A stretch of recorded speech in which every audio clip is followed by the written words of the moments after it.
അപ്പോൾ അടുത്തത് embryonic development ആണ്. അപ്പോൾ ആഫ്റ്റർ ഓവുലേഷൻ നടന്നു കഴിഞ്ഞാൽ ഈ ഓവറിൽ നിന്ന് പതുക്കെ ആംപുലറി ഇസ്തുമസ് ജംഗ്ഷനിലേക്ക് വരുന്നു. ഇതാണ് ആംപുലറി ഇസ്തുമസ് ജംഗ്ഷൻ എന്ന് പറയുന്ന ഇതാണ്. ഈ ആംപുലറി ഇസ്തുമസ് ജംഗ്ഷനിലേക്ക് വരുമ്പോൾ അതേ സമയം തന്നെ സ്പേം സെൽസും വരുന്നു എന്ന് വിചാരിക്കുക.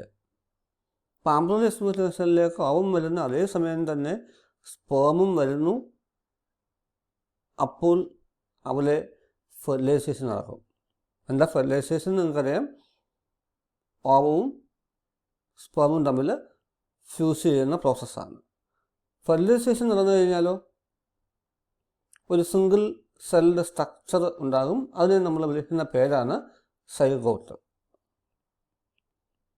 ഈ സൈഗോട്ട് സെൽ ഡിവിഷന് വിധേയമാകും, അല്ലെങ്കിൽ ക്ലീവേജിന് വിധേയമാകും. സെൽ ഡിവിഷൻ്റെ വേറൊരു പേരാണ് ക്ലീവേജ്, അല്ലെങ്കിൽ കോശ വിഭജനം. അപ്പം അങ്ങനെ കോശ വിഭജനം അല്ലെങ്കിൽ സെൽ ഡിവിഷൻ നടന്നു കഴിഞ്ഞാൽ ഉണ്ടാകുന്ന സെൽസിനെ നമ്മൾ വിളിക്കുന്ന പേരാണ് ബ്ലാസ്റ്റോമിയസ്. അപ്പോൾ സൈഗോട്ടിൽ സെൽ ഡിവിഷൻ വിധേയമായാൽ ഉണ്ടാകുന്ന ഡോട്ടർ സെൽസിനെ നമ്മൾ ബ്ലാസ്റ്റോമിയസ്, ഇവിടെ നോക്കൂ, 2 ബ്ലാസ്റ്റോമിയസ് ഫോം ചെയ്തു. ഇത് ബീജം വന്നു, അണ്ഡം വന്നു, ഇവ തമ്മിൽ ഫ്യൂസ് ചെയ്ത് സൈഗോട്ട് ഫോർമേഷൻ നടന്നു. അപ്പോൾ അതിനുശേഷം ഈ സൈഗോട്ടിൽ ക്ലീവേജ് നടന്നപ്പോൾ 2 ബ്ലാസ്റ്റോമിയസ് ഫോം ചെയ്തു. അപ്പോൾ ഡോട്ടർ സെൽസിനെ നമ്മൾ ബ്ലാസ്റ്റോമിയസ് എന്നാണ് വിളിക്കുന്നത്.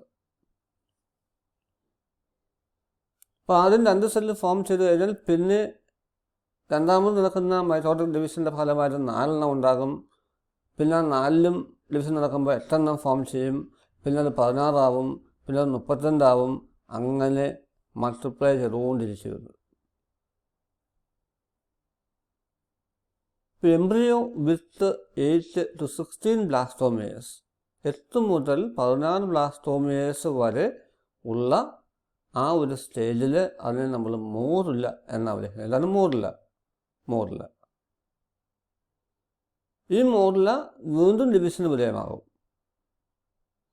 വിധേയമാകുമ്പോൾ അത് ട്രാൻസ്ഫോം ചെയ്ത് ബ്ലാസ്റ്റോസിസ്റ്റ് എന്ന് പറയുന്ന ഈ ഒരു സ്റ്റേജിലേക്ക് മാറും. എന്താ ബ്ലാസ്റ്റോസിസ്റ്റിൻ്റെ പ്രത്യേകത? ബ്ലാസ്റ്റോസിസ്റ്റിന് 2 ലെയേഴ്സ് ഉണ്ട്. ഇതാണ് ഒന്ന് ഔട്ടർ ലെയർ ഇതാണ്. ഈ ഔട്ടർ ലെയറിനെ നമ്മൾ ട്രോഫോബ്ലാസ്റ്റ് എന്നാണ് വിളിക്കുന്നത്. ഇത് കൂടാതെ ഇന്നർ ഗ്രൂപ്പ് ഓഫ് സെൽസ് ഉണ്ട്. ഏതെങ്കിലും ഒരു ഭാഗത്ത് കുറേ ഗ്രൂപ്പ് ഓഫ് സെൽസായി കാണപ്പെടാം. അതിനെ നമ്മൾ ഇന്നർ സെൽമാസ് എന്ന് വിളിക്കും. ഈ ഇന്നർ സെൽമാസാണ് ഭാവിയിൽ എംബ്രിയോ ആയിട്ട് ഡെവലപ്പ് ചെയ്ത് പോകുന്നതും. ഈ ട്രോഫോബ്ലാസ്റ്റ് ലെയറാണ് എൻഡോമെട്രിയം എന്ന് പറയുന്ന യൂട്രസിൻ്റെ ഇന്നർമോസ്റ്റ് ലെയറിൽ അറ്റാച്ച് ചെയ്യപ്പെടുന്നത് ഈ ലെയർ ഉപയോഗിച്ചാണ്. അപ്പോൾ inner cell mass differentiated as the എംബ്രിയോയായി മാറും. ട്രോഫോബ്ലാസ്റ്റ് ലെയർ എന്ത് ചെയ്യും? They get attached to the endometrium of the uterus.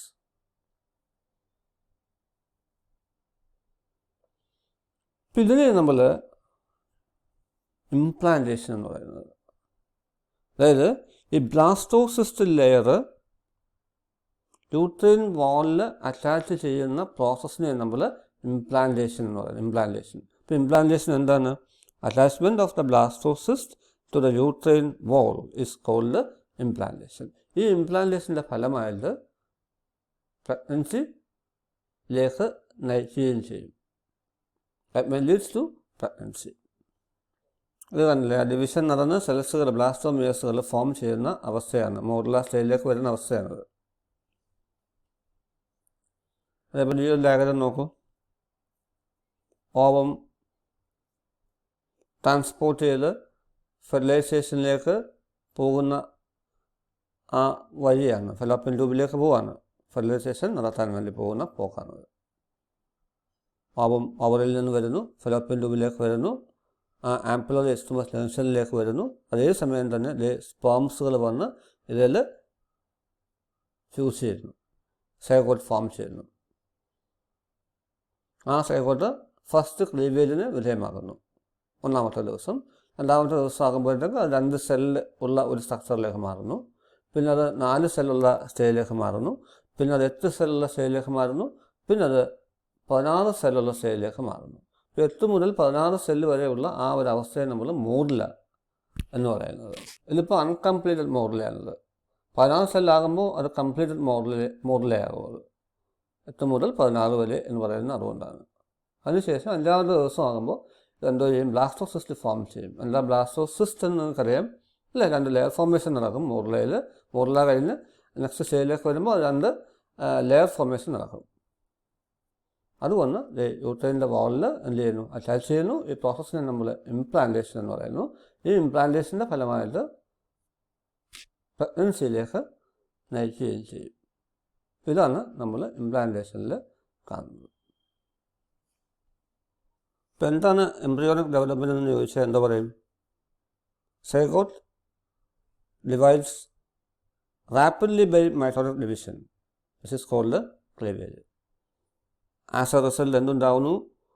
2, 4, 8, 16 daughter സെൽസുകൾ പ്രൊഡ്യൂസ് ചെയ്യുന്നു, which is termed as blastomeres.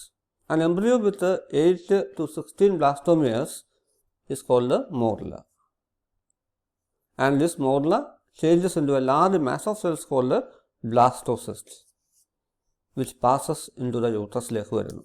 blastocyst. എന്താ blastocyst എന്ന് നമുക്കറിയാം. blastocyst എന്ന് വെച്ചാൽ എന്താണ്? They are arranged into an outer layer, trophoblast layer, and an inner group of cells called the inner cell mass. And this blastocyst get embedded in the endometrium of the uterus, and this is called implantation, which leads to pregnancy. ഇത്രയും പറഞ്ഞു കഴിയുമ്പോൾ embryonic development ആയി. അപ്പോൾ ഈ ഇംപ്ലാന്റേഷന് ശേഷം ഒരു finger like പ്രൊജക്ഷൻസുകൾ appear on the outermost layer of the blastocyst.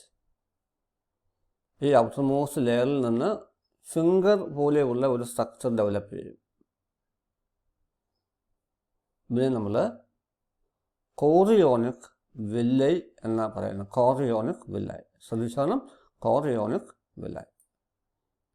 ഇതേപോലെയുള്ള ഫിംഗർ പോലെയുള്ള സ്ട്രക്ചേഴ്സുകൾ ഡെവലപ്പ് ചെയ്യും. ഇതിനെ നമ്മൾ കോറിയോണിക് വില്ലൈ എന്ന് പറയും. ഈ കോറിയോണിക് വില്ലൈ എന്ത് ചെയ്യും? ഈ യൂട്രൈൻ ടിഷ്യൂ, അതായത് എൻഡോമെട്രിയൽ ടിഷ്യൂസിനകത്തേക്ക് എംബഡഡ് ആയാണ് കാണപ്പെടുന്നത്. ഇനിയും ഈ കോറിയോണിക് വില്ലയും അതേപോലെ തന്നെ യൂട്രസ് ടിഷ്യൂ, അമ്മയുടെ ഭാഗമാണ് യൂട്രസ് ടിഷ്യൂ. ഈ യൂട്രസ് ടിഷ്യൂവും കൂടെ become interdigitated with each other. എന്ത് ഇന്റർഡിജിറ്റേറ്റഡ്? കൈയുടെ വിരലുകൾ കോർത്ത് വെച്ചാൽ എങ്ങനെയാണോ ഉണ്ടാകുന്നത് അതേപോലെ ഈ അമ്മയും കുഞ്ഞിൻ്റെയും കൂടെ ടിഷ്യൂസ് തമ്മിൽ ചേരുകയാണ് ചെയ്യുന്നത്. അത് തമ്മിൽ ജോയിൻ ചെയ്യും. അങ്ങനെ ഒരു structural and functional unit develop ചെയ്യും between this embryo and maternal body. അപ്പം അമ്മയും കുഞ്ഞും തമ്മിൽ അങ്ങനെയുള്ള ഒരു സ്ട്രക്ചർ ഡെവലപ്പ് ചെയ്യും. ആ സ്ട്രക്ചറിനെ നമ്മൾ എന്തു പറയുന്നത്? പ്ലാസൻ്റ എന്ന്. ഇതാണ് ആ പ്ലാസൻ്റ ഫോർമേഷൻ നടക്കുന്ന ഭാഗം. കുഞ്ഞിൽ നിന്ന് ഉള്ള ഭാഗവും അമ്മയിൽ നിന്ന് ഉള്ള ഭാഗവുമുണ്ട്. The part contributed by the foetus is called foetal placenta, and the part shared by the mother is called the maternal placenta. ഇപ്പോൾ ഫീറ്റൽ പ്ലാസൻ്റയും മെറ്റേണൽ പ്ലാസൻ്റയും കൂടെ ചേർന്നാണ് യഥാർത്ഥ പ്ലാസൻ്റ ഫോർമേഷൻ നടക്കുന്നത്. ഈ ഫീറ്റസ്, ഈ കുഞ്ഞ് അല്ലെങ്കിൽ ഈ എംബ്രിയോ ഈ പ്ലാസൻ്റയുമായി അറ്റാച്ച് ചെയ്യുന്നത് അംബലിക്കൽ കോഡ് എന്ന് പറയുന്ന ഈ സ്ട്രക്ചറാണ്. ഇതിനെ നമ്മൾ പൊക്കിൾ കുഴി എന്ന് പറയുന്നത്. പൊക്കിൾ കുഴി ഇത് ഉപയോഗിച്ചിട്ടാണ് ഈ പ്ലാസൻ്റയിലേക്ക് എന്ത് ചെയ്യുന്നത്, ഈ കുഞ്ഞുമായിട്ടുള്ള ബന്ധം നടക്കുന്നത്. ട്രോഫോബ്ലാസ്റ്റ് ലെയറിൽ നിന്നാണ് ഈ വില്ലൈ ഫോം ചെയ്തത്. കുഞ്ഞിൽ നിന്ന് പൊക്കിൾക്കുഴി വഴിയാണ് ഈ പ്ലാസൻ്റയിലേക്കുള്ള കണക്ഷൻസ് ഉണ്ടാകുന്നത്. ഇനി എന്താണ് ഈ പ്ലാസൻ്റയുടെ ഫങ്ഷൻ? ഇത് പ്ലാസൻ്റയാണ്. ഇപ്പോൾ ഒന്നാമത്തെ ഫങ്ഷൻ എന്ന് പറയുന്നത് it provides nutrients and oxygen to the developing embryo. Develop ചെയ്യുന്ന എംബ്രിയോയ്ക്ക് ഓക്സിജൻ വേണം, അതേപോലെ ന്യൂട്രിയൻസ് വേണം, അത് കൊടുക്കുന്നു. അതേപോലെ കുഞ്ഞിൽ നിന്ന് കാർബൺ ഡൈ ഓക്സൈഡും വേസ്റ്റും റിമൂവ് ചെയ്യുന്നു. Removes carbon dioxide and waste materials from the embryo. 2 ഫങ്ഷനായി. ഇനി മൂന്നാമത്തെ function it act as an endocrine tissue. ഒരു എൻഡോക്രൈൻ ടിഷ്യൂ ആയിട്ട് ഈ പ്ലാസൻ്റ ആക്ട് ചെയ്യാറുണ്ട്. എന്താ എൻഡോക്രൈൻ ടിഷ്യൂ അല്ലെങ്കിൽ എൻഡോക്രൈൻ പ്രോപ്പർട്ടി എന്ന് വെച്ചാൽ നിങ്ങൾക്കറിയാം, ഹോർമോൺ പ്രൊഡ്യൂസ് ചെയ്യുന്ന പ്രോപ്പർട്ടിയാണ് നമ്മൾ പറയുന്നത്.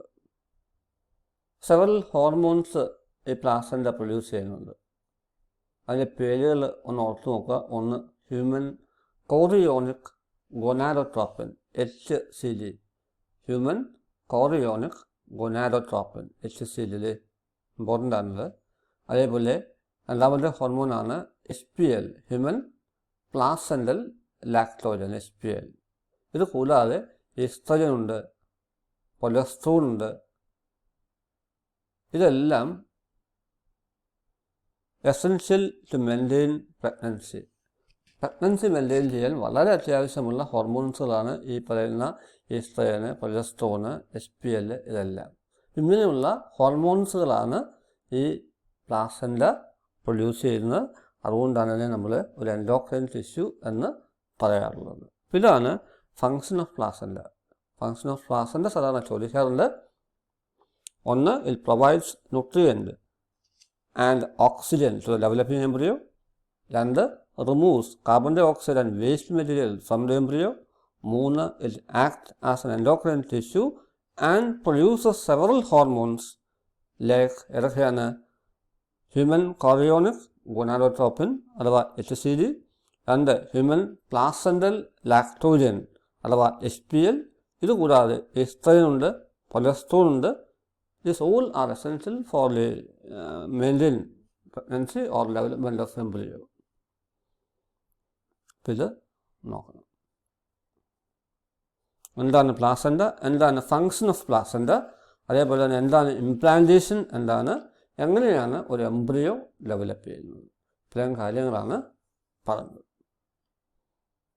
അപ്പോൾ ഇതുകൂടി ഒന്ന് വായിച്ച് നോക്കുക. ചില ഹോർമോൺസുകൾ പ്രഗ്നൻസി സമയത്ത് എങ്ങനെയാണ് അതിൻ്റെ ലെവൽ എന്നുകൂടിയുള്ളതാണ്. അപ്പോൾ ഇത് വായിച്ച് നമുക്ക് മനസ്സിലാകുന്നതാണ്. അപ്പോൾ ഇതുകൂടി നിങ്ങളൊന്ന് വായിച്ച് നോക്കുക. ഇത് കൂടാതെ ഇന്നർ സെൽമാസിനകത്ത് ഒരു പ്രത്യേക സെൽസ് ഉണ്ട്. അതിനെ നമ്മൾ സ്റ്റെം സെൽസുകൾ എന്നാണ് പറയുന്നത്. സ്റ്റെം സെൽസുകൾ STEM. ഈ സ്റ്റെം സെൽസിൻ്റെ പ്രത്യേകത, they have the potency to give rise all the tissues and organs. ആ സ്റ്റെം സെൽസിൽ നിന്നാണ് ഭാവിയിലുള്ള എല്ലാ ഓർഗൻസുകളും ടിഷ്യൂസുകളും ഒക്കെ ഫോം ചെയ്യുന്നത്. ഒരു പ്രാവശ്യം ചോദിച്ചിരുന്നു എന്താണ് സ്റ്റെം സെൽസ് എന്ന്. അപ്പോൾ ഇന്നർ സെൽമാസിൽ കാണപ്പെടുന്ന ഒരു പ്രത്യേക തരം സെൽസിനെ നമ്മൾ സ്റ്റെം സെൽസുകൾ എന്ന് പറയുന്നത്. Have the potency to give rise all the tissues and organs. അതേപോലെ ഈ ഹോർമോൺസുകളെല്ലാം ഒന്ന് നോക്കി വെച്ചേക്കുക. ഇത് ചോദിക്കാറുണ്ട്, ഈ ഹോർമോൺസിലെ കാര്യങ്ങൾ.